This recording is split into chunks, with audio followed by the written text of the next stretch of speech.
Hai semuanya, berjumpa lagi dengan gua, Ade Afrizal. Apa kabarnya semuanya? Untuk sesi kedua, ini teorinya terlebih dahulu sebelum nanti kita praktek. Gimana untuk sesi 1 kemarin, pada lancar atau enggak? Kita masuk ke sesi 2 teori, di mana ini untuk penunjang kalian praktek di sesi keduanya nanti, untuk yang langsung studi kasusnya. Tapi kita bicara teori terlebih dahulu, dan juga ini sangat menarik karena kita akan bermain analogi seperti di sesi 1 teori yang waktu kemarin kalian tonton. Masih Python untuk pemula juga, dan yang akan gua bahas kali ini adalah seputaran fundamental yang berikutnya, di mana di sesi 1 itu fundamentalnya ada variabel, input dan output, dan juga sebuah condition. Masih ingat variabel itu apa? Input, output masih ingat? Udah pasti masih ingat. Kondisi masih ingat? Masih ingat. Dan untuk yang video kali ini kita bakal bahas fundamental seputaran 3 biji lagi ya. Yang pertama ada typecasting. Pusing loh. Yang kedua data list, lebih pusing lagi, masih mau nonton. Ada library juga. Yang pertama typecasting itu untuk kita bisa ngerubah tipe data, alright, dari yang tadinya misalnya string di variabel nama saya, misalnya ini punya variabel nama saya, terus tipenya string pengen diganti jadi integer, itu disebut typecasting. Atau sebaliknya, dari integer ke string atau yang lain-lain. Dari berbagai macam tipe data, diubah datanya menjadi tipe data yang lainnya. Nah, singkatnya seperti itu. Data list atau kumpulan nilai dalam sebuah variabel. Library, program untuk pembantu ya. Oke, mengenai typecasting. Masih ingat gambar ini? Kardus yang di sesi 1 ya, lelaki kardus. Enggak, mohon maaf. Aduh, jangan bercanda deh ya. Alright, kita fokus lagi. Kardus yang isinya ada semangka. Ini kardus adalah si variabelnya, namanya kardus, semangka adalah value-nya. Dan ya, seperti ini kurang lebih tampilannya. Dan typecasting itu seperti apa? Tadi gua di awal bilang bahwa typecasting itu merubah tipe datanya. Alright, kalian perhatikan di sini, ini adalah semangka. Ada seorang ibu bernama Ibu Tuti yang mengambil semangka, dan Ibu Tuti ngeblender semangkanya, terus dibikinlah semangka tersebut menjadi sebuah jus. Dan setelah menjadi jus dibalikin lagi ke dalam kardus. Alright? Artinya sekarang udah berubah. Bukan lagi semangka seperti yang sedia kala sebelumnya. Kalau kita lihat, apakah kalian tahu ada bedanya di sini? Rasanya mah sama, oke? Tetapi karakteristiknya yang berbeda. Ketika lu cicipin, itu semangka tetap ya semangka, rasanya semangka. Cuman bentukannya sudah berbeda, alright? Yang satu mah yang satu mah seperti itu. Jadi typecasting yang tadinya apa menjadi apa. Jadi kalau dari sintaks itu seperti apa? Nah, ini sebelum kita masuk ke sintaks typecasting, biar kalian paham dulu, variabel yang di sesi 1 waktu itu, ya kan, itu bisa ditimpah nilainya. Begitu juga tipe data bisa ditimpah lagi nilainya, alias diganti, yaitu si typecasting tadi. Nah, kalau variabel diganti nilainya, itu jadi reassignment sebutnya. Contoh di sini gue punya variabel tanggal lahir yang value-nya 18 di awal. Pendeklarasian awalnya bernilai 18 untuk si variabel tanggal. Lalu, di baris kedua, gue ubah tanggal lahirnya, nilainya menjadi 20. Dan ketika di print, untuk variabel tanggal lahir mau dikasih output ya, dikeluarin gitu. Yang tercetak ke dalam layar program itu apa? Yaitu hasilnya 20. Yang terakhir, karena dieksekusi dari atas ke bawah untuk Python ini ya. Jadi tanggal lahir awalnya 18, lalu tanggal lahir ditimpah lagi dengan nilai baru yaitu 20, maka kalau kita print, yang muncul adalah tanggal lahir yang barisnya paling bawah. Dan untuk typecasting, seperti ini mainannya. Jadi tanggal lahir awalnya bertipe data string, di situ 23. 23-nya itu bukan angka tapi string ya. Oke. Dan gua bikin satu variabel baru yang namanya konversi tanggal lahir, yang fungsinya untuk mengubah yang tadinya string menjadi sebuah integer. Nah, di situ ada keyword int. Oke? In atau integer menjadi sebuah angka. Apa yang diubah menjadi integer? Buka tutup tanggal lahir. Artinya tanggal lahir akan diubah menjadi sebuah integer yang tadinya string, dimasukin ya hasilnya setelah pengubahan atau pengkonversian itu ke dalam variabel baru yang namanya konversi tanggal lahir. Sehingga ketika dicetak untuk yang konversi tanggal lahir, dia bertipe integer, sedangkan kalau kita mencetak yang tanggal lahir doang, itu tipenya string. Jadi ini yang dimaksud dengan typecasting versi 1. Untuk versi kedua, kalau kita sambungin dengan reassignment, itu bisa juga, sehingga kita nggak perlu lagi bikin variabel baru di situ ya. Kita bisa timpah langsung tanggal lahirnya. Ingat tadi di variabel itu bisa di-assign lagi nilai baru. Nilai awal dari tanggal lahir saat ini adalah string 23 di baris nomor 1. Oke? Dan di baris kedua, tanggal lahir kita kasih sama dengan lagi, artinya kita mau ngasih nilai baru terhadap variabel awal yang kita punya, yaitu namanya tanggal lahir. Ditimpah nilainya dengan int buka tutup tanggal lahir. Sehingga ketika kita ngeprint, yang kita print adalah tanggal lahir, karena cuman itu variabel yang kita punya. Oke, jadi typecasting udah cukup jelas sampai sini. Untuk materi berikutnya adalah data list. Data list ini sekumpulan data di dalam sebuah variabel. Contoh ini adalah kardus yang isinya adalah semangka. Dan gimana misalkan kalau isi kardusnya ternyata ada banyak, bukan cuma semangka doang, tapi ada pisang, ada juga nanas. Apakah kita memasukkannya seperti ini ke dalam program? Kalau secara manusia ini oke-oke aja, nggak kenapa-napa, nggak ada masalah. Semangka, pisang, nanas. Cuman, kalau di dalam program, satu string yang kita punya ini, di dalam quotes ini, kita pisahin dengan koma pun, dia terdeteksi sebagai satu data aja. Oke, jadi variabel kardus itu cuma punya satu data yang bertipe string yang isinya adalah semangka, pisang, nanas. Itemnya memang 3 di dalam dus, tapi kalau kita ngodingnya seperti ini atau mendeskripsikannya seperti ini satu data dalam satu garis kuning yang gua blok di situ. Oke, kalau di dalam programnya implementasinya seperti apa? Ini gue punya variabel kardus yang isinya sama persis seperti yang gua kotakin di sini. Oke, dan ini metode yang nggak baik untuk data list. Ini cuma satu data, dan kalau kita running program Python-nya, pas kita print si kardusnya atau mau munculin output kardusnya, dia muncul semangka, pisang, nanas. Dan ini cuman kayak variabel kita yang pertama kali kita pelajarin tadi. Nah, kalau array atau list, biasanya di bahasa pemrograman kebanyakannya nyebutnya array, tapi kalau di Python setahu gua disebutnya list. Intinya sama aja, kumpulan dari data, oke? Dan biasanya simbolnya adalah sebuah siku-siku kayak gituan. Seperti yang kalian bisa lihat di gambar sini, oke? Siku-siku seperti itu. Dan di tengah-tengah siku-sikunya adalah pendeklarasian nilai-nilainya. Contohnya kayak gimana, Bang? Nah, ini contohnya kurang lebih kalau kita punya banyak data di dalam sebuah variabel kardus. Ada semangka, ada pisang, ada nanas. Koma-komaannya tetap sama, tapi stringnya itu per masing-masing bendanya.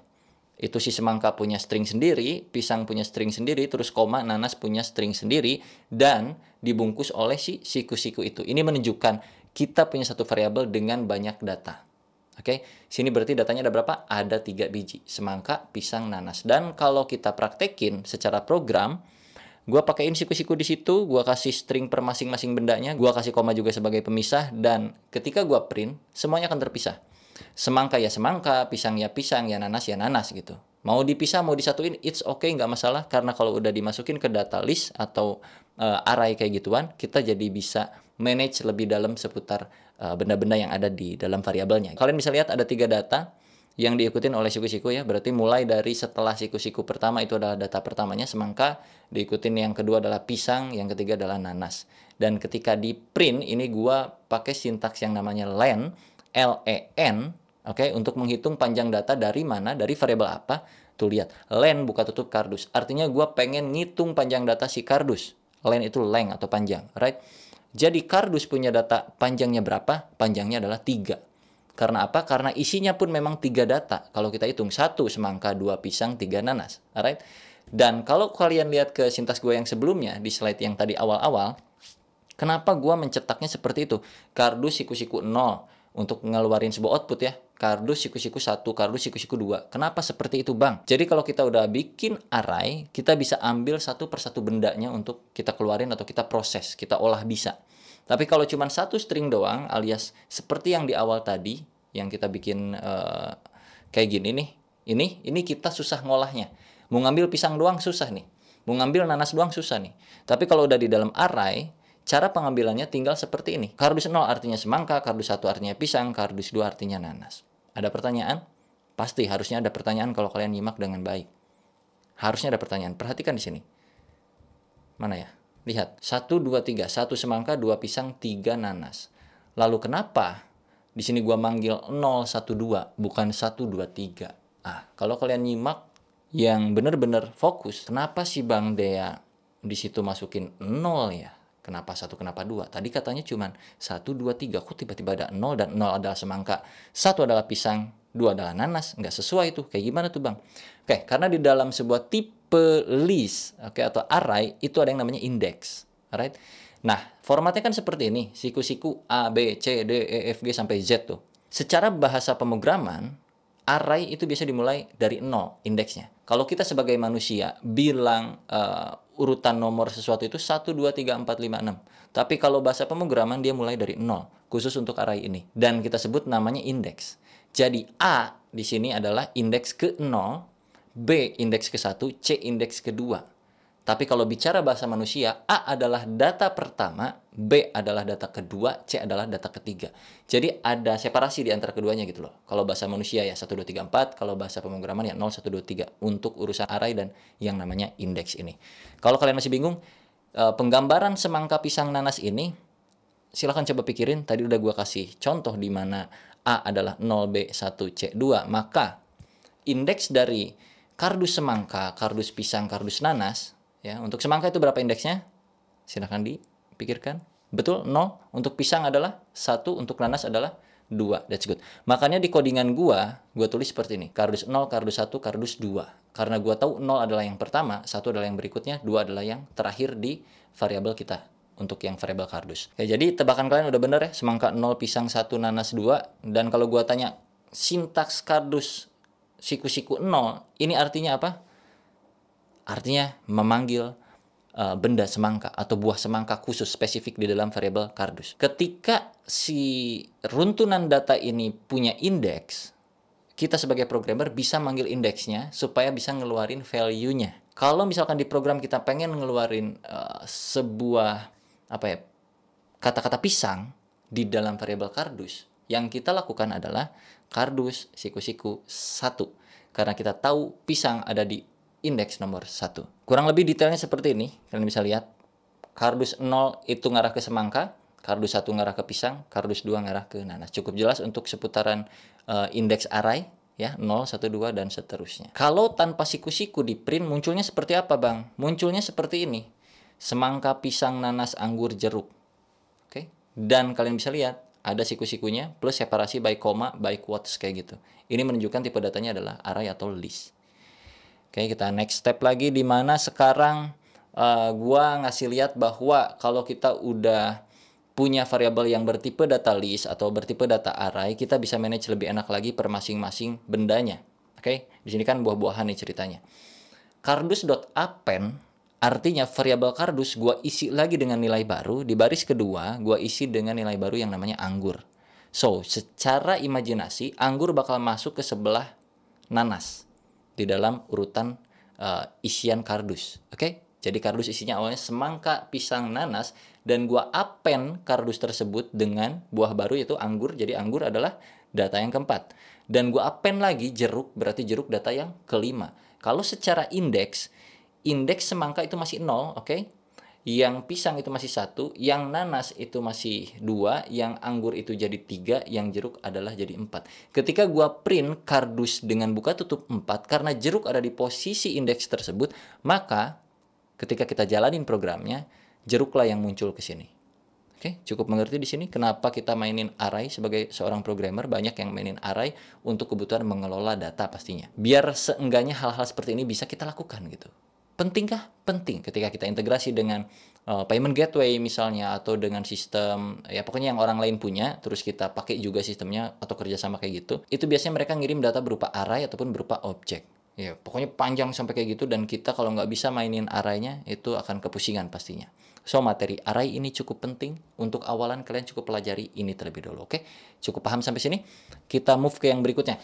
Pertanyaannya buat kalian semuanya, apa yang terjadi kalau gua ngeprint kardus dan di dalam siku-sikunya gua melakukan sebuah pengurangan nilai 4 minus 2. Menurut kalian yang akan ke print yang mana? Yang akan keluar menjadi output? Coba silahkan tebak dulu, gua mau ngopi terlebih dahulu ya.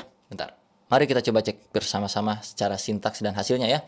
Dimana ketika gua ngeprint pakai kardus, ngeprint kardus pakai siku-siku 4 kurangi 2, yang mana 4 kurangi 2 adalah 2, berarti indeks kedua adalah 0 semangka, 1 pisang, 2 nanas. Oke, jadi yang keprint di situ adalah nanas. Mengerti sampai sini? Kalau misalkan 5 kurangi 3, berarti berapa? 5 kurangi 3, 2. Ya tetap nanas-nanas juga. Kalau misalkan 5 kurangin 5, itu berarti 0. 0 adalah apa di sini? Kardus. Indeks ke nolnya adalah semangka. Kayak gitu-gitu. Kalian bisa eksperimen, mau kali-kalian, mau bagi-bagian. Yang penting datanya sesuai aja gitu, ada di situ. Kalau kalian salahin ya nggak akan ada, nggak akan muncul apa-apa, oke? Penjabaran detailnya kurang lebih seperti ini yang terjadi. Ketika kardus 4 kurang 2, ya 4 kurang 2-nya bakal dikurangin terlebih dahulu. Ada kalkulasi di situ. Dan menghasilkan angka 2. Ini setara dengan print kardus 2. Kayak gitu, polosan. Persis seperti itu. Maka hasilnya akan nanas yang tadi ya. Ini step by step yang terjadi ketika kita running programnya. Dan berikutnya adalah terakhir seputaran library sebelum kalian praktek nih untuk yang sesi keduanya, karena cukup menarik, kita bakal pakai sedikit library. Library itu apa bang? Jadi library ini adalah sesuai artinya pustaka, anjir. Perpustakaan. Kalau di dunia pemrograman, library ini biasa kita pakai untuk mempercepat proses development sebuah aplikasi ataupun project apa yang lagi kita kerjain ya. Dimana ketika kita pakai library, sintaks yang tadinya harusnya 1000 misalnya, bisa jadi 10 atau 20 baris aja, misalkan contoh seperti itu. Dan library itu ada banyak banget, banyak orang yang nyiptain library juga dan dipublish ke internet sehingga kita sebagai developer bisa saling pakai. Dan library biasanya open source, jadi banyak komunitas yang mengembangkan sebuah library dan terus mengupdate library tersebut. Jadi library ini sebenarnya sekumpulan program-program yang dipunyain sama orang yang bisa dipakai sama developer lainnya, biar developer lainnya nggak perlu banyak-banyak coding sesuatu. Kalau misalkan memang program tersebut sudah ada, kita bisa pakai. Jadi kurang lebih seperti misalkan gue pakai topi nih. Ini topi anggaplah sebuah library. Kita pakai topi dan tanpa topi pun kalau di dalam ruangan kan nggak masalah sebenarnya, bener nggak? Nah, kalau gue pengen pakai topi, pilihannya ada dua. Gue bikin sendiri topinya ngerajut pakai kain gini, terus gue pakai sini. Atau kita pergi ke toko, terus kita beli topi, terus kita pakai topinya. Des, udah bagus, waktu lebih efisien. Oh, semua orang pada pakai, artis-artis pakai, merasa gaya kayak gitu-gitu. Tapi untuk di dunia program rada sedikit berbeda. Contohnya di sini gua punya sebuah library. Namakanlah ini library punya Dea, library Dea, oke? Gua punya program 1, program 2, program 3, program 4. Dan program 4 ini adalah program yang gua bikin untuk menghitung grade nilai atau memunculkan grade dari sebuah nilai. Misalnya user ngetikin nilai 90, grade-nya berapa ya kalau 90? A misalnya. Atau user ngetikin 30, berapa grade-nya? D, kayak gitu-gitu. Tadi kan gue punya 4 program, dan salah satu programnya, program keempat itu adalah program perhitungan grade nilai. Dan kalau diimplementasiin di dalam sebuah sintaks, misalkan lu ngoding Python, terus lu pakai library gua ini, yang mana library gua peruntukan untuk menghasilkan sebuah grade dari sebuah nilai, kurang lebih sintaksnya seperti ini. From library dea.grade, jadi gua tuh punya function atau punya sebuah sintaks program seperti kita ngoding biasanya, cuman gua publish katakanlah dan lu pakai. Cara pakainya from library dea.grade import grade atau ambil grade function punyanya si Dea. Ambil codingan grade punyanya Dea, terus tinggal dipakai. Cara pakainya tinggal kayak gini. Lu punya variabel nilai sama dengan 82, terus lu passing nilai tersebut ke function yang gue punya, yaitu si grade tersebut. Oke, jadi panggil library yang gue punya itu namanya library grade, tulis grade-nya, buka tutup, masukin nilai kita berapa, karena ini sesuai dengan namanya library-nya untuk apa ya, library-nya fungsinya untuk menghitung grade, jadi di sini harus memasukkan nilai terlebih dahulu, kalau enggak error. Seperti itu. Grade buka tutup nilai. Nilainya adalah 82. Jadi nilai 82 itu berapa sih grade-nya? Langsung ketika di running programnya muncul nilai 82 mendapatkan grade B. Tanpa harus kita menghitung kalkulasi. Dari mana ini coba? Tiba-tiba nilai 82 dapat grade B. Padahal kita nggak ada coding-coding di sini untuk ngeprint nilai mendapatkan bla bla bla. Nggak ada. Dari mana? Dari library. Library bisa kita ciptakan sendiri, bisa kita bikin sendiri untuk kita pakai sendiri, bisa kita bikin untuk dipakai orang lain. Terserah lu. Jadi apa yang gue lakukan di sini, anggapannya adalah gue punya library dan lu pakai library gue dengan cara yang seperti ini.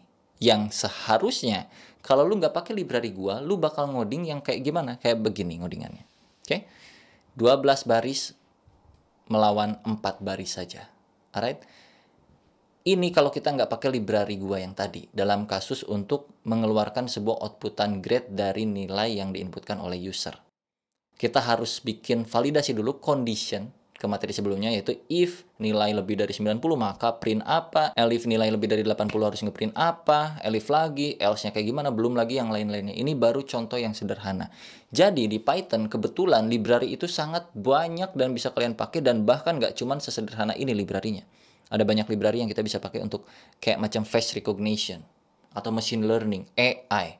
Kayak gitu-gitu. Di Python tuh banyak. Jadi manfaatnya apa aja kalau kita pakai library? Yang pertama, development jadi lebih efisien. Seperti yang tadi gue jelaskan, waktu pengerjaan untuk mengcodingnya jadi lebih cepat, cuma 1-2 baris. Udah lu bisa melakukan hal yang mungkin sebelumnya lu harus 10 menit, lu bisa jadi 1 menit udah kelar gitu. Terus yang kedua, untuk mempermudah developer udah pasti, biar gampang. Karena misalkan kita nggak pakai library face recognition untuk mendeteksi wajah manusia misalnya. Kita beneran ngoding sendiri dari nol tuh. Gila, itu sintaks mungkin sampai mana tuh. Tapi kalau pakai library, itu sintaks bisa 3 baris dan cukup mudah dipahami kita. Tinggal kita pakai, langsung berfungsi. Jadi mempermudah kita juga gitu. Dan abstraksi program, untuk apa abstraksi? Biar menutupi kerumitan yang ada di library tersebut. Jadi misalkan kita nggak pakai library nih, yang terlihat ya seperti tadi, kayak gini, codingannya jadi kayak panjang banget gitu kan. Tapi dengan pakai library, user udah bisa ngebaca bahwa, oh, library dea.grade. Oke, ngambil grade dari library-nya si Dea. Terus grade-nya dipakai, dikirim nilai, nilainya 82 dan menghasilkan output yang seperti itu. Jadinya ada level abstraksi di dalam programnya. Biar kerumitan-kerumitan yang terjadi di dalam sebuah program tidak terlalu terekspos oleh programmernya atau programmer lain nanti ketika kerja tim. Alright. Lalu yang berikutnya adalah reusable. Reusable artinya supaya bisa digunakan berulang-ulang. Jadi misalkan ketika lu punya project lainnya, lu pengen pakai function yang sama seperti ini, kalau ini nggak dijadiin library, lu harus ngoding lagi kayak begini, kayak begini, kayak begini. Tapi ketika ini satu blok dijadiin sebuah library, yang mana nanti kita bakal pelajari juga cara membuat library di sesi-sesi berikutnya seperti apa. Tapi intinya ketika lu punya library, itu menjadi reusable karena kita bisa pakai langsung seperti ini di banyak project yang kita running gitu. Misalkan kita punya 3 proyekan dan ketiga proyekan tersebut mengandung fitur ini untuk menghitung grade berdasarkan nilai dari si inputan usernya gitu ya. Yang berikutnya ada stay up to date, di mana misalkan ada sebuah perubahan di versi baru Python nih. Terus kita udah pakai library yang kita pilih di salah satu store-nya, ibarat kata seperti itu. Kita milih library mana, kita pakai, kita tempel, taruhlah yang library grade Dea. Dan ketika gua sebagai seorang yang punya library pengen nge-improve library-nya dan melihat bahwa ternyata Python ada update nih secara sintaks gitu. Bisa jadi lebih bagus, lebih efisien pakai sintaks ini. Gua ngikutin nih perkembangan tersebut dan gua update si library yang gua punya. Ketika lu pada pakai library gua, artinya lu bakal ikutan stay up to date juga. Nah, kurang lebih seperti itu hal sederhananya seputaran stay up to date dari sebuah library, oke? Dan juga integrasi dengan sistem lain jadi lebih mudah. Contohnya yang tadi gua bilang yaitu payment gateway, shipping method, kita harus koneksi ke JNE, JNT dan lain-lain. Payment gateway harus ke Mitran, Sendit dan teman-teman yang lainnya semua itu. Kalau kita ngoding sendiri kayaknya nggak bisa. Kita harus kontakkan sama mereka, nanti mereka ngasih kayak data list yang tadi kita udah pelajarin, plus juga ngasih rules-rules tertentu dan juga kadang mereka ngasih library supaya mempermudah kita sebagai developer untuk mengintegrasikan sistem yang kita punya dengan sistemnya mereka. Seperti itu. Itu keunggulan dari library dan masih banyak lagi keunggulan lainnya. Tapi tentu saja banyak problemnya dan tergantung juga dengan library-nya kita pilih yang mana ya. Jadi kesedihan-kesedihan ketika kita pakai library itu beberapa diantaranya ada performance overhead. Terkadang orang nggak tahu pakai library tapi sebenarnya nggak semua isi dari library-nya kita pakai. Library itu kan isinya codingan-codingan juga sama seperti kita ngoding biasanya. Yang mengakibatkan project kita size-nya jadi lebih gede gitu. Kalau bicara performance ini memang sangat luas cangkupannya, tapi salah satunya misalkan lu pakai library yang nggak tahu kayak gimana juga dan isian code-nya membuat sistem lu ternyata malah kayak nggak bener, malah jadi lambat lah atau jadi loading terus atau kayak gimana gitu ya, merusak sesuatu hal di dalam proyekan lu. Karena library ini bisa dibikin sama siapapun developer di luar sana, bahkan yang lagi belajar juga bisa bikin library ya kan, terus dipublish dan nggak sengaja lu nemu library tersebut, sintaksnya ternyata di situ ada kayak bottleneck atau segala macam hal yang membuat RAM jadi otomatis tinggi atau CPU loadnya jadi naik atau kayak gimana kayak gitu-gitu ya. Intinya ada code yang mengganggu. Jadi ketika lu pakai tanpa lu sadari, ketika lu ngoding di rumah gitu ya kayak lancar-lancar aja, tapi ternyata pas dipublish, di-share ke sana sini, terus pengguna yang pakai sistem lu ternyata banyak dan karena kita nggak tahu isi dari library itu seperti apa sintaksnya, apakah membuat side effect terhadap project kita atau enggak. Nah, itu adalah sebagian efek dari penggunaan library terhadap program yang kalian punya. Compatibility ataupun conflict issue itu mirip juga. Jadi kurang lebih ketika misalkan kalian download library apa, terus kalian pakai, dan 3 tahun kemudian ternyata bahasa pemrograman atau framework atau library yang kalian pakai itu nggak up to date nih. Sedangkan ketika kalian masukin program ke server membutuhkan versi A, B, C, D, F, G. Lu ikut ke server untuk upgrade program lu, Tapi library yang lu pakai nggak ikutan upgrade, sehingga menimbulkan konflik dan compatibility issues. Terus ada hard to maintenance, ya artinya susah dirawat karena memang kita nggak ngerawat. Yang ngerawat kan si orang-orang yang bikin library-nya atau dengan komunitasnya, atau kita mau kontribusi ya boleh-boleh aja. Atau kita mengubah langsung sintaks library-nya itu bisa aja. Tapi kan kita nggak tahu awalan kali itu project berjalan tuh si library, sintaksnya, flow-nya seperti apa. Jadi malah nambah learning curve, atau kita terus belajar lagi untuk ngurusin library orang. Terkadang kayak gitu ya. Jadi nggak selalu kita harus pakai library, tergantung kasusnya, oke? Dan juga berikut dengan customize limitation, atau misalkan lu pakai library apa, ternyata lu butuh mengcustom si library-nya nih. Nggak bisa kalau gini doang, pengen ada tambahan apa. Dan lu kepusingan karena lihat codingannya itu punya orang, dan nggak tahu awal kali flow-nya seperti apa. Jadinya banyak limitasi sebenarnya ketika kita pakai library, apalagi kalau nggak sesuai library-nya dengan kebutuhan kita punya. Dan yang terakhir adalah addiction. Jadi terkadang kita terlalu udah dimanjakan sama yang namanya library, jadi kita pakai terus library. Jadi satu program kita isinya full library semua, program kitanya maka nggak ada, dan lu nggak tahu konsekuensinya apa, dan lu nggak sadar, wah itu cukup berbahaya ya. Jadi kurang lebih untuk materi sesi 2-nya secara teori seperti itu aja. Semoga lu bisa lancar dalam prakteknya nanti ke depan. Kalau gagal pun semangat dan jangan menyerah, langsung tanya di kolom komentar, barangkali ada teman yang lain yang udah berhasil dan bisa saling berbagi ke lu untuk keberhasilannya dia, ataupun ada yang error serupa. Terus kalian saling chatting-chattingan dan saling membuat tim sampai punya startup, sampai jadi CEO, sampai dapat investor, sampai jadi terbesar se-Indonesia, sampai jadi internasional. Wah, gila. Amin. Hai, sesi kedua tidak terasa. Sesi 1 kalian sudah ikutin, bagus banget ya. Tugasnya kayak gimana? Apakah udah dikerjain atau belum nih? Jangan-jangan belum dikerjain, nggak boleh kayak gitu ya. Bisa-bisanya udah dibikinin video panjang, nggak dikerjain tugasnya. Mari kita coba kerjain. Kalau ada yang masih belum mengerti ya seputar tugasnya untuk di sesi 1 adalah gimana caranya. Ini si program yang udah kita jalanin, yang udah kita bikin. Coba running dulu sekali. Sesi 2 nih ya. Hehe. Kita coba nyalain py main.py, masih kelihatan kan? Alright, masukkan nama Dea Afrizal, kelihatan gak sih? Kelihatan seharusnya sih, Dea Afrizal. Halo Dea Afrizal, coba perhatikan gua di bawah ini. 1, 2, 3, 4, berapa? 4. Nah pas ketik 4 itu harus muncul notifikasi dulu, kayak satu inputan baru. Apakah yakin ingin melanjutkan proses berikutnya dengan jawaban 4 ini atau enggak, kayak gitu ya. Tengok, kalau ini kan langsung ya, selamat menang, anjay. Jagoan banget gue langsung menang ya, tumben. Cobain sekali lagi bentar. Enggak usah dah, lama udah. Kita kerjain aja langsung tugasnya. Jadi untuk bikin inputan, ketika user udah dapat pilihan seperti ini ya. Pilihan user, ini variabelnya pilihan user, masih ingat yang kemarin materinya, jangan lupa diingat-ingat lagi. Ketika user mengetikkan pilihan user, maka di sini kita bikin nih untuk konfirmasi user. Jadi kita bikin konfirmasi pakai bahasa Indonesia aja kali ya, boleh ya. Indonesia, Inggris deh. Campur sari ya, mohon maaf nih. Bagusannya sih kalau Inggris semua, Indo semua aja kayak gitu. Confirm answer alias konfirmasi jawaban. Sama dengan input pakai F lagi di depan seperti biasa. Masih ingat kan F untuk apa? Format, atau biar bisa masukin variabel ke dalamnya. Gue sebenarnya nggak tahu sih F itu singkatan format atau apa. Tapi yang gue tahu biar bisa masukin variabel ke dalam sebuah outputan string kayak gini. Apakah kamu yakin? Jawabannya adalah dari variabel pilihan user, pakai kurung kurawal seperti ini. Kasih tanda tanya, buka tutup seperti ini, yes atau no gini, set spasi. Ketika yes maka lanjut, kalau no hentikan aja programnya, nanti dijalanin lagi. Oke? Gimana cara validasinya? Ini kita coba running dulu aja, apakah berfungsi atau enggak ini inputan. Make sure satu persatu dulu. Kita coba jalanin ya, pencet ini. Nama gua Dea Afrizal.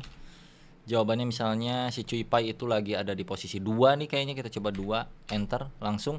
Apakah kamu yakin jawabannya adalah 2, Y or N ya, yes atau tidak. Misalnya gue pencet sembarang nih kayak gini, wah tetap ngelanjut. Nggak boleh, kita harus validasi. Kita coba bikin validasinya terlebih dahulu. Caranya sederhana, berarti pakai if else. If apa? bisa coba dikumandangkan di dalam hati. If confirm underscore answer, nah kayak gini, confirm answer sama dengan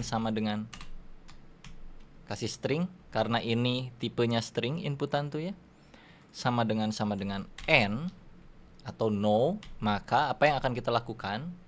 Jika tidak, maka apa yang akan kita lakukan di sini?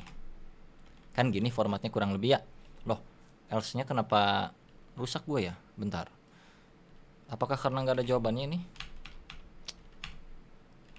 Oh ya udah, biarin dulu. Kita cobain dulu ya. Jika jawabannya no, kita bakal print sesuatu hal. Program dihentikan misalnya.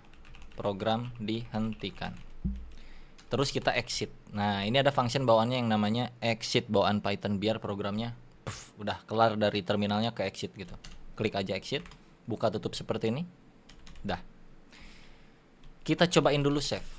Artinya cuman muncul sintaks print ini bakal dieksekusi ketika user memencet tombol N di keyboard. Alright, kita coba jalanin, pencet ini langsung, boom. Nama De Afrizal, jawabannya 3 misalnya. Kalau gua mencet N, print tersebut harus muncul dan programnya berakhir. Boom. Program dihentikan. Validasi 1 sudah selesai, tinggal yang yes-nya kayak gimana nih nasibnya ya. De Afrizal ya tipe 3 misalnya, enter. Apakah kamu yakin jawabannya adalah 3? Misalnya Y, kamu kalah. Ini Y tetap ngelanjut. Tapi juga kita coba running lagi ya, De Afrizal 3 misalnya ini, terus ininya gua terserah. Kita enter. Tetap ngelanjut juga. Karena Y-nya belum tervalidasi, betul. Jadi kita bakal bikin validasi untuk yang Y juga. Ini jika yang no dan else-nya ada di sini, else kita mau ngapain? Kita mau jalanin ini, program ini, eksekusi program yang berikutnya. Betul? Artinya ini tinggal ditarik aja ke atas. Ingat di Python ini tab-taban berfungsi ya. Ada indentation di sini nih. If satu baris blok, di dalamnya adalah isi dari si if-nya. Jadi kalau pengen else isinya itu adalah lanjutan dari programnya, ini kita cut. Yap, back. Nih di area sini setelah titik 2 else, enter kan langsung ngetab. Sini tempel alias paste. Error lagi, perhatikan kenapa? Karena di dalam if ini posisinya berantakan sekarang. Kita harus tab lagi sesuai urutannya. Ini bisa di tab karena print yang ini adalah bagian dari if yang ini. Dan else yang ini adalah dari if yang ini. Kita tab lagi. Print yang ini adalah bagian dari else yang ini. Jadi tab lagi. Maaf, tabnya di posisi kursor yang sebelah sini. Tab. Programnya aman. Kita coba save dulu. Cuman sintaksnya memang agak jelek saat ini. Nanti di sesi berikutnya kita bakal bikin cantik si codingannya. Tenang aja. Jadi untuk saat ini yang penting kita bisa jalanin programnya terlebih dahulu dengan lancar. Ini kita save, kita coba run lagi. Ini gua clear dulu. py main.py. Enter. De Afrizal. Kalau kita pencet angka misalnya berapa ya? 1 aja. Terus kita pencet no, harus exit. Udah aman, kita coba running sekali lagi nih, aman ya, program dihentikan dan keluar dari terminalnya atau dari eksekusi programnya. Clear. py main.py sekarang yang iyahnya. Masukkan nama kamu, misalkan nama gua Dea. Jawabannya 3 dan kita pencet Y. Maka dia akan melanjutkan ke yang berikutnya. Tapi kalau misalkan selain dari Y dan N kayak gimana? Apakah ini masih masalah atau enggak? Kita cobain. py main.py. Dea 2, kita pencet P misalnya. Harusnya kita ngetikin Y atau N, tapi kita pencet P, kita enter, boom. Masih lanjut ke yang berikutnya karena else itu adalah pengecualian, ya perhatikan di sini. Else itu pengecualian selain dari N. Oke? Jadi mau A, B, C, D, F, G apapun itu selain dari N dia bakal mengeksekusi yang ini. So, kalau pengen mengeksekusi khusus yang ini, maka kita bisa tambahin di sini namanya elif. Elif kayak gini, confirm answer sama dengan Y akan ke sini. Elif itu artinya setelah if. Jadi pengen banyak kondisi itu bisa elif pakainya. Misalnya if apa, elif apa, elif apa, elif apa, else yang pengecualiannya. Ngerti nggak maksud gua? Jadi elif posisinya ada di tengah-tengah setelah if dan sebelum else. Itu elif. Else if lah, ibarat kata seperti itu. Dan diakhiri dengan else. Jadi urutannya seperti ini. Print berakhir misalnya. Nah kayak gini nih. If jawabannya N dari user, maka program dihentikan. Elif confirm answer sama dengan Y, jawaban dari user adalah pas konfirmasi jawaban itu Y ya, maka eksekusi yang ini. Tapi jika selain dari Y dan selain dari N, apa yang mau kita munculin adalah silahkan ulangi programnya. Gitu. Dan kita exit lagi di sini. Gitu. Coba save. Coba kita running lagi bersama. py main.py. Deafrizal 3 Y or no. Kita coba pencet sembarangan O, misalnya P, Q, R, S, apalah seraya. Kita enter, boom. Silakan ulangi programnya. Artinya validasi ini sudah berfungsi. Jika N berhenti program, jika Y maka dilanjutkan, selain dari N dan selain dari Y maka masuk ke else. Mengerti maksud gua untuk yang elif? Ini untuk tugas yang sesi 1 kemarin. Cukup mudah. Siapa yang berhasil? Give applause. Nah, untuk sesi 2 kita mulai bikin satu file baru untuk belajar terlebih dahulu sebelum masuk ke studi kasus yang bakal kita lakukan. Tetap di program yang ini juga, tapi akan lebih menarik, jauh lebih menarik. Perhatiin aja nanti. Kita buka Explorer-nya terlebih dahulu. Boom. Bikin satu file untuk kita melakukan testing dan pembelajaran lah ya. Kasih namanya misalnya testing atau tes doang deh, tes.py. Boleh? Kita akan belajar di sini terlebih dahulu. Materinya untuk bisa masuk ke studi kasus berikutnya adalah seputaran array. Kita coba sedikit ya. Misalkan gua punya sebuah variabel, taruhlah namanya hobi. Kita bikin di sini hobi. Yang isinya adalah hobi. Banyak nih manusia hobinya. Lu hobinya apa aja? Gua hobinya apa aja? Siapapun punya banyak hobi. Contoh, gua hobinya adalah main bola misalnya, main bola. Terus gua juga suka berenang, gua juga suka ngoding. Ada 3. Ini formatnya satu buah string, right? Karena ada di dalam satu bungkus ini nih, string ini. Jadi ini sebenarnya satu data. Oke, ini sebenarnya satu data. Kalau kita print, it's okay, ini aman. Print hobi. Kita coba running, pencet yang ini, kelihatan? Main bola, berenang, ngoding. Bentar ini clear dulu biar enak. Coba running lagi. Boom. Main bola, berenang, ngoding. Aman-aman aja. Tapi datanya satu. Gimana kalau kita mau ngeluarin data yang berenang doang? Hobi gua yang kedua itu hobinya berenang. Coba munculin ke layar, silahkan. Kalau pakai array itu bisa. Tapi kalau kayak gini bisa, cuman susah caranya. Jadi kalau pakai array kita ubah nih hobi yang versi bahasa Inggris deh ya variabelnya, karena hobi yang ini udah kita pakai satu data. Untuk hobi yang ini atau kita ganti pakai hobies gini biar banyak hobinya ceritanya, pakai array seperti ini, mainan array. Buka tutup siku-siku, di dalamnya ada string. Hobi pertama main bola. Hobi kedua berenang, pakai string lagi, berenang. Hobi ketiga ngoding. Oke. Terlihat sama, cuman dibungkus pakai siku-siku kotak doang. Efeknya apa? Kita coba print ya. Ini print untuk yang hobi di atas. Kita ke atasin dulu sini. Dan satu lagi print untuk yang hobi array. Hobbies yang ini. Coba save dan kita bakal coba run. Pencet ini. Lihat di sini jawabannya. Yang hobi pertama, satu data ini menjadi seperti ini, string satu data, sedangkan hobi kedua itu ada bracketnya di sini, bukan bracket, ada yaitu ada siku-sikunya. Plus ada bentukan kutip-kutip di sini, kutip-kutip. Ini mau kutip 1, kutip 2 boleh ya, mau kayak gini bisa ataupun kutip 2 bisa, semuanya bisa. Memang di Python mau kutip 1, kutip 2, di JS juga sama kayak gitu.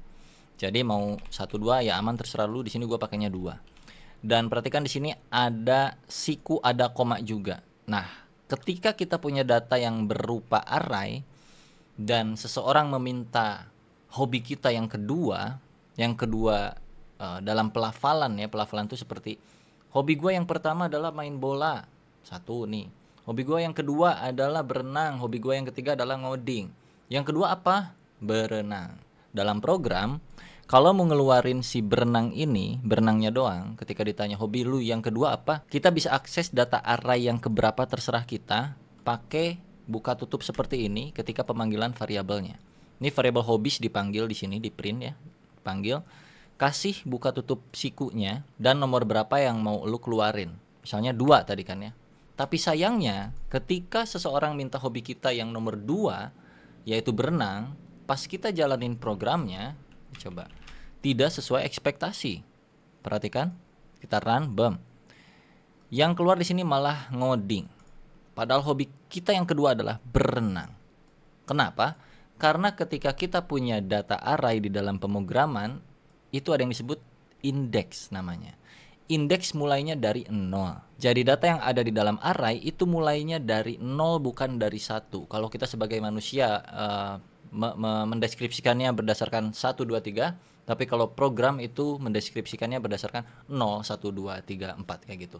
Sehingga kalau di sini punya data 1, 2, 3 data secara manusia, maka secara program pelafalannya mulai dari 0, 1, 2. Artinya ini ada 0 main bola, 1 berenang, 2 ngoding.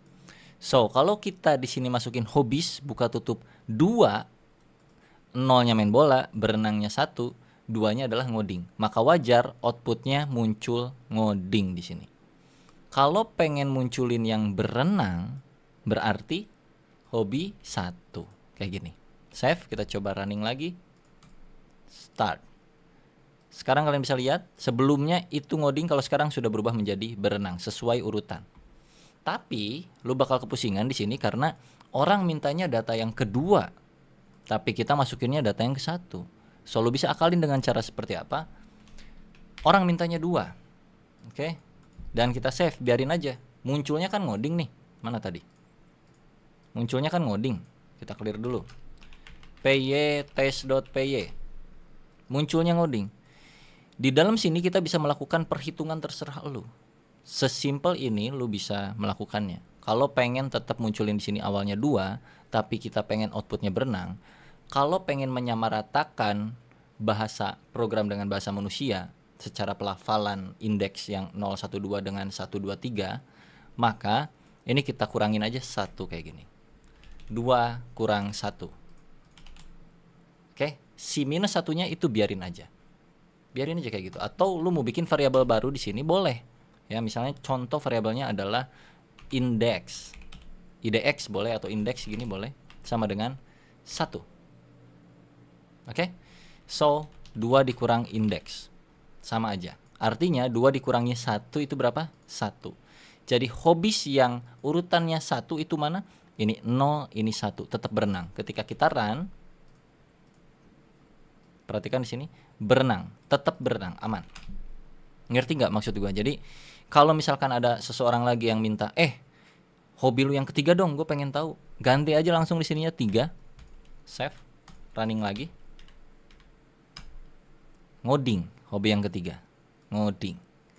Jadi nggak perlu pikirin yang di kanannya, karena kita kurangin berdasarkan indeksnya itu 1. Kalau pengen lebih enak, ini bisa diganti dengan misalnya start from, kayak gini, start underscore from, kayak gini. Jadi mulai data tuh dari 1 bukan dari 0.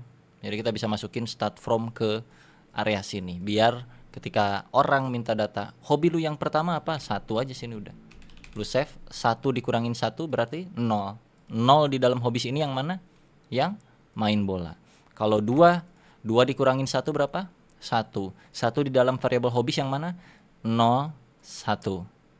Kalau ini 3, maka 3 dikurangi 1 adalah 2. Data kedua dari hobis yang mana? 0, 1, 2. Cukup jelas untuk array? Kurang lebih seperti ini. Yang berikutnya kita coba mainin temporary data. Misalkan yang ini kita hapus dulu ya. Gua di sini punya temporary data. Kita bikin dulu variabelnya. Contoh namanya tmp underscore hobbies, yang menampung nilai hobbies. Ini artinya apapun yang ada di dalam variabel hobbies ditampung lagi ke dalam variabel tmp hobbies gitu. Oke. Kalau kita print di sini tmp hobbies, TMP hobbiesnya. Ini gue awasin dulu ya, print yang ini. Start from juga gue awasin dulu ya. Jadi kayak gini aja. Kita print TMP hobbies dan kita print di sini untuk yang hobbiesnya. Hobbies. Bisa lu tambahin kayak F dulu biar lebih enak gini. Ini hobbies. Kasih kayak gini, boleh biar lebih jelas loggingnya. F ini TMP hobbies. Nah, kayak gini. Kita coba jalanin dulu. Apakah ada bedanya atau enggak? Enggak ada, secara output enggak ada bedanya. py test.py. Hobbies itu nilainya ini dan TMP hobbies nilainya ini.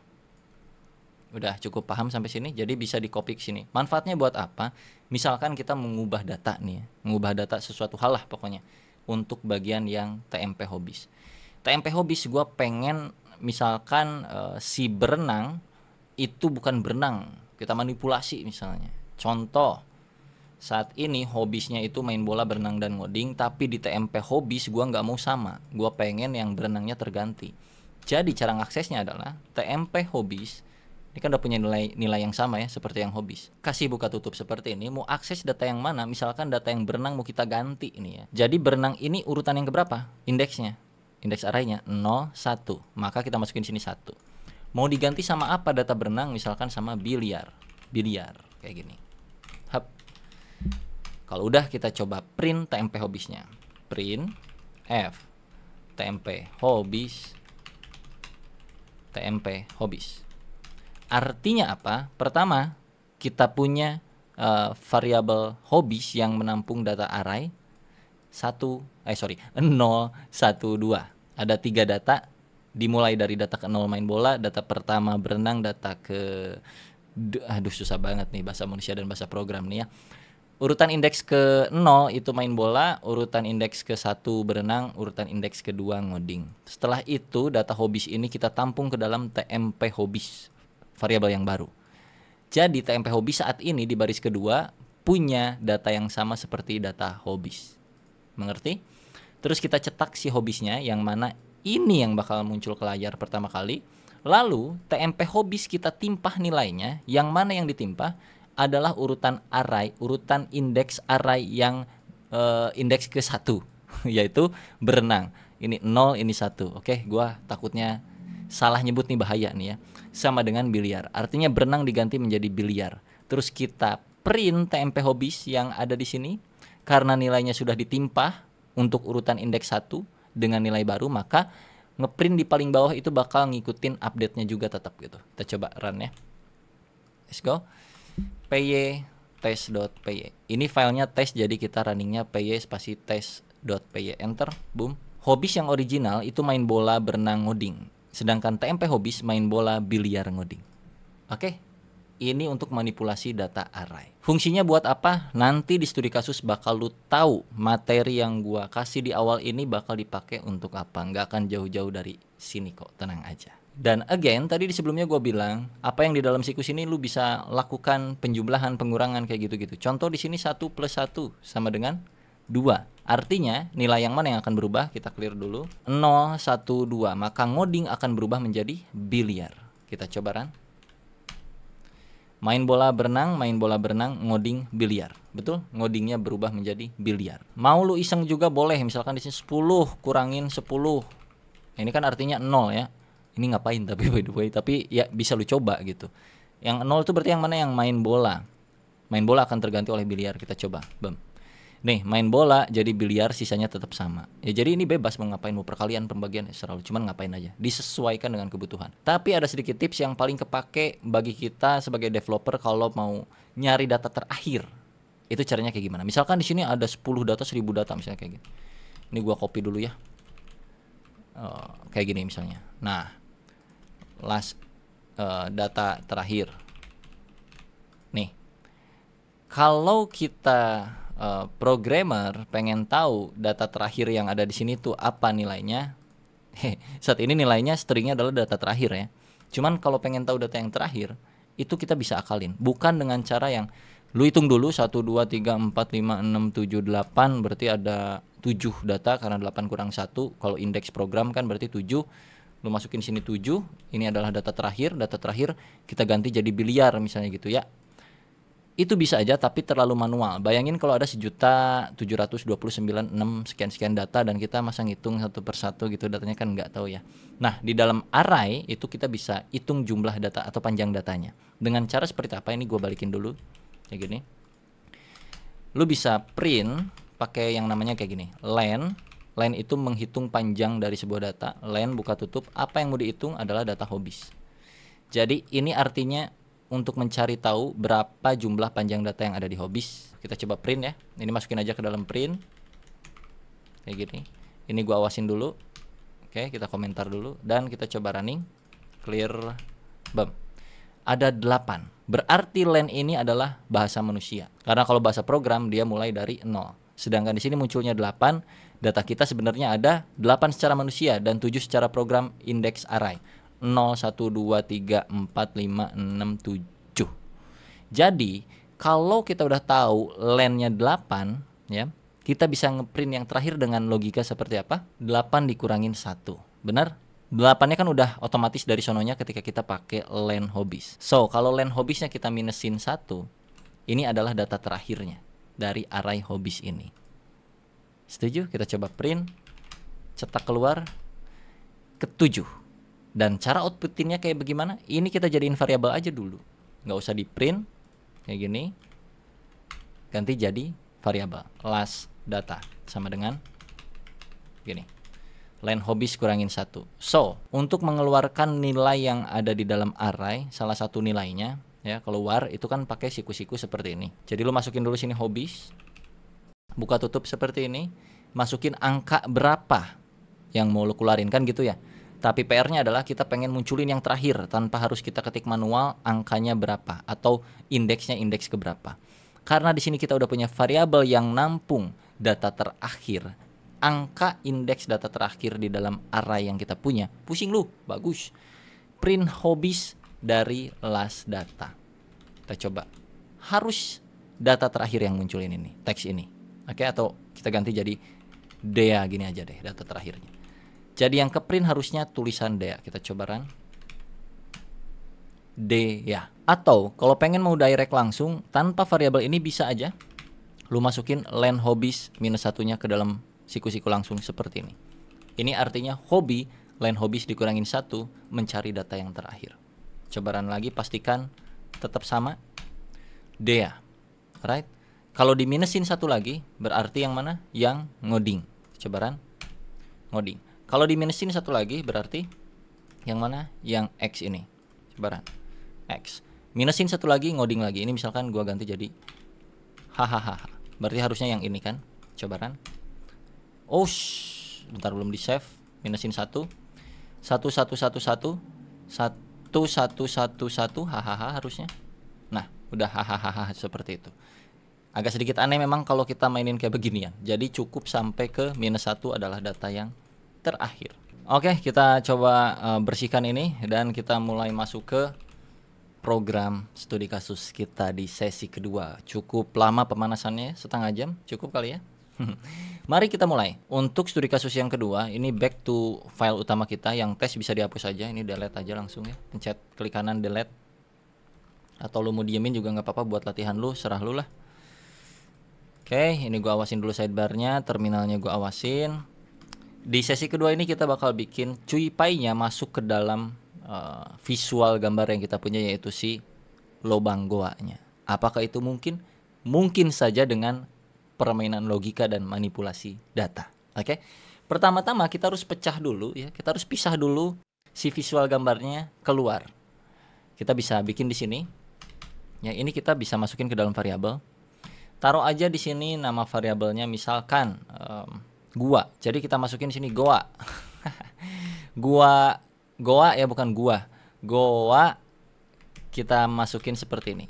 Nah, ini adalah bentuk goa. Atau lo mau kasih taruh bentuk goa seperti ini. Gak apa-apa lah pakai bahasa Indonesia ya. Bagusnya di Python kita bisa membentuk ini menjadi seperti ini tanpa harus bikin panjang-panjang ngetik seperti ini. Caranya kayak gimana? Ini kita hapus dulu ya. Hapus dulu. Di sini lu bisa bikin goa variabel baru. sama dengan bentuk goa underscore goa dikali misalnya sebanyak apa lo mau duplikat si gambar visual yang kita punya atau string yang kita punya. Misalkan sebanyak 4. Artinya ini bakal nge-copy sebanyak 4 kali kayak gini. Menarik bukan? Kita cobain ya. Kali 4. Di Python doang nih kayaknya, di JS gak bisa kayak begitu. Kita print goanya. Untuk program yang ada di sini gua komentarin dulu dan kita coba jalanin yang ini. Boom. Dea. Nih perhatikan. 1 2 3 4. Bener? Kalau kita ganti kalinya jadi 12, artinya si variabel goa ini bakalan ngebentuk string ini sebanyak 12 kali. Kita coba running lagi. py main.py. Dea. 1 2 3 4 5 6 7 8 9 10 11 12. Sebanyak 12. Artinya apa? Artinya kita bisa manipulasi, Pak. Sekarang untuk saat ini ya, kita bikin dulu variabel goa ini sebanyak 4. Kayak gini. Oke. Tapi gua pengen goa ini 4-nya adalah berbentuk array. Bukan string seperti ini. Karena apa? Karena kalau string kayak gini ada 4 biji, ini susah untuk dimanipulasi isinya. Kayak gini, gua nggak bisa masukin sesuatu ke sini karena kedepannya gua pengen si CuiPy ada di sini dengan kayak gini misalnya. Nah, ini adalah si CuiPy ceritanya. Pengen masukin CuiPy ke sini, kalau ininya string itu susah. Kalau array kan tadi kita bisa masukin sesuatu nilai ke dalam array yang udah ada, bener gak? Jadi, ini gua akan awasin. Kita back lagi ke semula seperti ini. Cara membentuk goa menjadi array di Python cukup mudah, tinggal lu bungkus aja ini dalam sebuah kotak. Bentuk goanya kayak gini. Dalam sebuah siku-siku. Artinya sama seperti ini. Nah, sama kayak gini, Pak. Yang tadinya seperti ini string, di variabel goa mah bentuk goa itu dibuat siku-siku alias menjadi sebuah array. Kita coba print lagi goanya. Nggak akan kayak begini bentuknya sekarang. Coba running ya, perhatikan perbedaannya. Dea, nih sekarang jadi kayak 1, 2, 3, 4. 4-nya tetap sama, 4 biji data goanya, tapi dia ada di dalam siku dan ada koma segala macam. Artinya kita bisa apa? Bisa masukin goa untuk nomor yang keberapa, misalnya nomor 2, dengan isian apa? Dengan isian data yang baru seperti ini. Ini gokil banget pokoknya. Kayak gini. Ketika kita print 0, 1, 2, 3 yang kedua indeksnya akan menjadi gambar si CuiPy. Kita coba run, boom. Nama dia. Perhatikan, 0, 1, 2. Jadi gambar mata kayak gitu artinya CuiPy ada di situ ceritanya. Ya, dengan logika seperti ini. Goa yang posisi CuiPy berada akan berbentuk gambar seperti ini. Mengerti maksud gua? Tinggal masukin aja posisi CuiPy-nya kan ini udah jelas ya, di random dari sononya dari 1 sampai ke 4. Betul? Masukin aja ke sini. CuiPy position. Kita print goa-nya dan print posisi CuiPy-nya biar memastikan bahwa urutannya benar. CuiPy position. Pakai F dulu biar gampang. Posisi. Kasih seperti ini. Gimana nih, sesi 2 udah pada pusing ya kan? Bang, tolong bang jangan terlalu dalam seperti ini. Enggak, ini masih luaran. Biar kalian lebih tertantang lagi walaupun baru sesi 2. Karena nanti sesi berikutnya bakal lebih seru. Oke, bertahanlah kawan, jangan tereliminasi sekarang ya. Terlalu cepat kalau tereliminasi. Kita coba jalanin lagi programnya. Clear. Bam. Dea. Perhatikan. Posisi CuiPy saat ini ada di 2. Oke. Dan 0, 1, 2 udah sesuai. Aman? Aman secara manusia, enggak aman secara sistem. Secara manusia posisi 2 itu bukan di sini tapi di sini. Ingat tadi indeks array itu mulai dari mana? Gimana lu kalau nggak ingat? Dari 0. Berarti apa yang harus kita lakukan untuk menurunkan nilai posisi ini untuk menyamakan persepsi sudut pandang antara angka program dengan angka manusia yang bisa kita sebutin pelafalannya 0, 1, 2 dan 1, 2, 3 tadi apa? -1. Betul sekali. Jadi kita bisa masukin di sini CuiPy position -1. Oke. That's good. Kita start. Save dulu, sorry maksud gua. Kita coba clear dan kita jalanin lagi. Bam. Dea. Perhatikan. posisi 1 secara manusia di program ada di posisi 1 juga. Jadi udah satu frekuensi nih antara kita dengan sistemnya. Kalau kita run lagi sekali, taruhlah dia ada di posisi 1 lagi nih.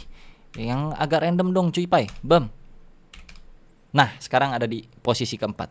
Dari mana 1, 2, 3, 4 itu kan dari posisi cuy pai yang di random lewat library import random mulai dari angka 1 sampai ke angka 4. Artinya itu kan frekuensi manusia, enggak dari 0 mulainya. Makanya di sini kita harus minusin jadi 1 biar sefrekuensi seperti sistem. Jadi si cuy pai posisinya akan berada di visual yang sama seperti perintah manusia ketika manusia menentukan posisinya 4, maka gambarnya pun ada di urutan 4 secara manusia. Alright? 1, 2, 3, 4. Kalau secara sistem 0, 1, 2, 3. Hah. Gimana? Seru kan? Ini kita bisa lanjutin lagi berarti. Awas dulu nih print goa dan cuy pai positionnya. Hup. Sekarang kita bisa buka semua perintah programnya. Sret sampai sini. Bam. Dan yang tadi kan ada di sini ya. Halo nama user, coba perhatikan goa di bawah ini. Mana bang goanya? Kalau sebelumnya kan kita seperti ini. Bikin 4 biji manual gini ya. Sekarang kita nggak perlu bikin 4 biji manual lagi karena bantuan variabel dan permainan array. Yang kita munculin ke sini yang mana? Teman-teman dari variabel yang udah kita bikin di atas ini. Cuman 3 baris doang tadi. Apakah yang bentuk goa? Apakah yang goa? Atau yang mana? Bentuk goa bang. Oke kita coba bentuk goa. Sret. Ini maksud lu bentuk goa yang ini. Ini. Kita coba jalanin programnya, mari. Bukan bang, bentar dulu, coba dulu. Tadi udah bilang kayak gitu loh. Jadi kita cobain, bam. Dea Afrizal. Coba perhatikan gua di bawah inilah, cuman 1. Tapi di sini tersedia 1, 2, 3, 4. Gimana coba bro? Nggak bisa seperti itu. Nggak boleh. Jadi yang mana yang harus kita keluarin? Yang goa ini, karena udah dibentuk menjadi 4 goanya. Maka ini bukan bentuk goa, tapi goa. Coba run lagi ya. Yo. Ini kalau mau di cancel Ctrl C akan mengcancel. Clear dulu py main.py.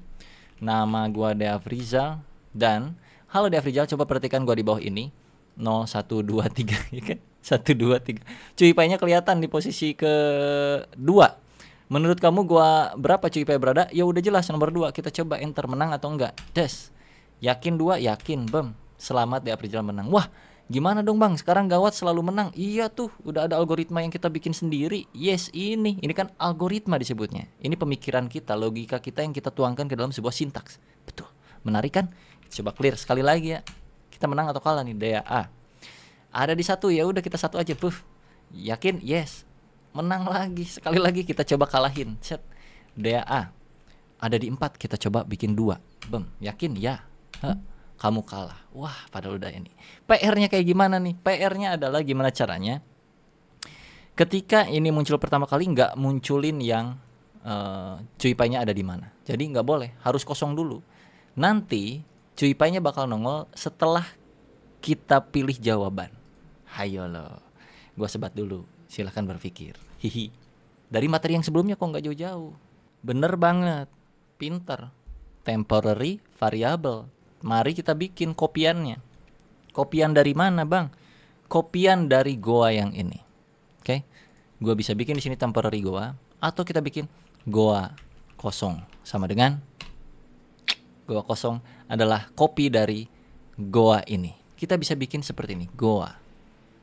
Oke, tapi alangkah lebih indahnya kita bisa bikin ini pakai titik copy seperti ini. Buka tutup. Ini baca, ketika dibuka tutup muncul kayak begini di gua, return a shallow copy of the list. Shallow copy itu apa bang? Emangnya gua tahu. Mari sekarang kita coba perbedaan antara gua copy dengan gua yang tanpa sintaks copy seperti ini. Ini shallow copy, ini enggak shallow copy.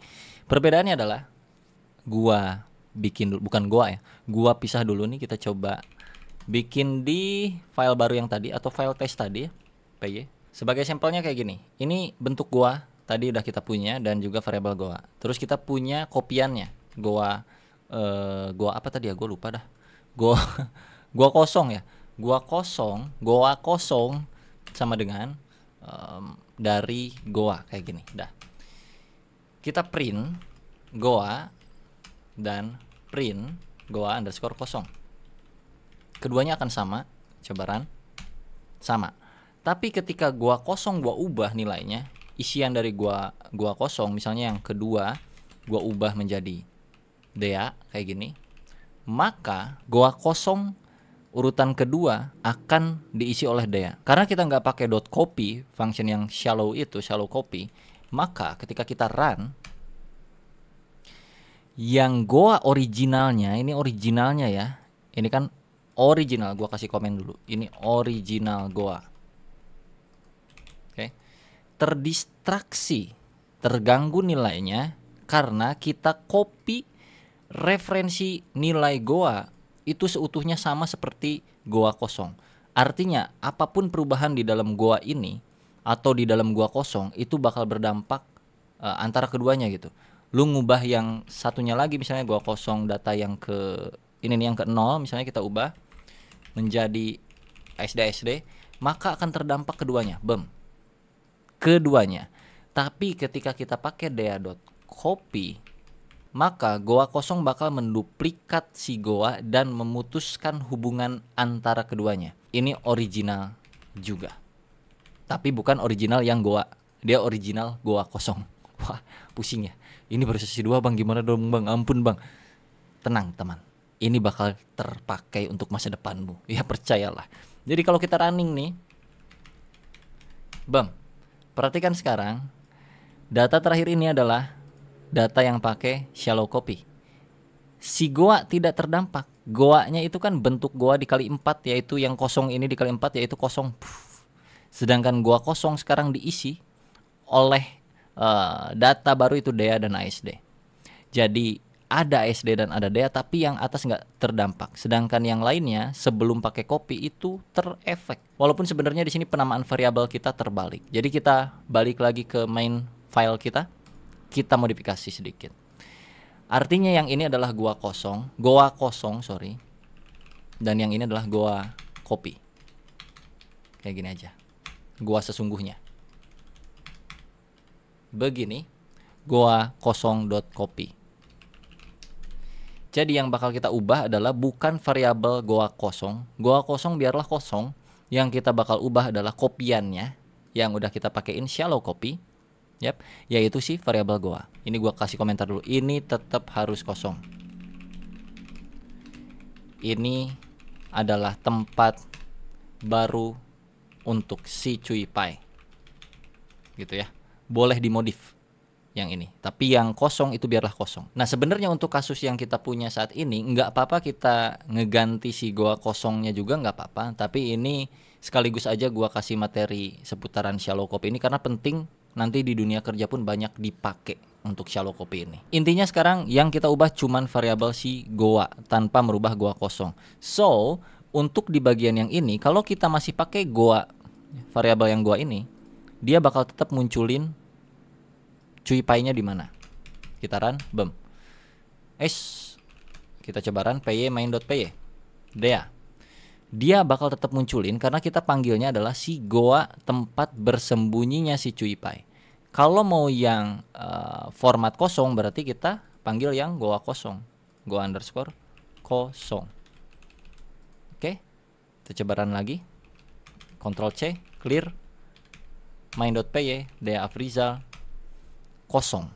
Padahal di balik layar si CuiPy udah berada di posisi Goa yang sesungguhnya yang ada di variabel Goa ini. Jadi, setelah usernya menjawab, kita bisa kasih di sini, ini di bagian ini, posisi si CuiPy-nya berada. Dengan cara kayak gini. Kita hapus dulu aja ini di bagian F ini, biar lebih enak. Kasih posisi Goa si CuiPy, koma, selamat kamu menang. Ini untuk posisi pilihan yang menang. Oke? Karena pilihan kita ada di mana, Goa-nya ada di mana. Dan kalau yang kalah ini kita hapus dulu. Kasih juga Goa, maaf, kamu kalah. That's it. Kita coba run. Ulangi lagi, Ctrl C, clear. Run. Dea Afrizal kosong dulu, kita coba pencet nomor 3. Yakin 3 jawabannya? Yes. 1, 2, 3, 4. Maaf, kamu kalah karena gua jawabannya 3, sedangkan si Cuy Pai ada di sini di 2. Kita cobain lagi sampai berhasil. Posisinya agak sedikit nggak enak, jadi kita bisa kasih enter di sini nih. Pakai /n kayak gini, ini artinya enter. Oke. Ini juga /n bisa, ini artinya enter. Coba running lagi. De Afrizal. Tebak misalnya di 2, enter. Yakin 2, yakin, enter. Maaf, kamu kalah karena dia ada di 1. Oke, kita coba lagi clear. Masukkan nama kamu siapa? Dea 4 Y. Ntar ya guys, gue skip videonya biar gue menang dulu dah. Oke, setelah sekian lama gue mencoba dengan beberapa percobaan akhirnya menang juga. Jadi ini udah di make sure ya bahwa apa yang udah kita coding dengan algoritma tadi, dengan logika-logika yang kita punya ini. Dan kalau kita kalah ya kayak yang barusan aja, kita nebak-nebak sembarangan. 3, yes. Kalah karena Cuy Pai ada di 2 bukan di 3 kayak gitu. Bagaimana teman-teman? Apakah sudah cukup puas untuk sesi kedua ini? Udah cukup mumet atau belum sintak yang seperti ini?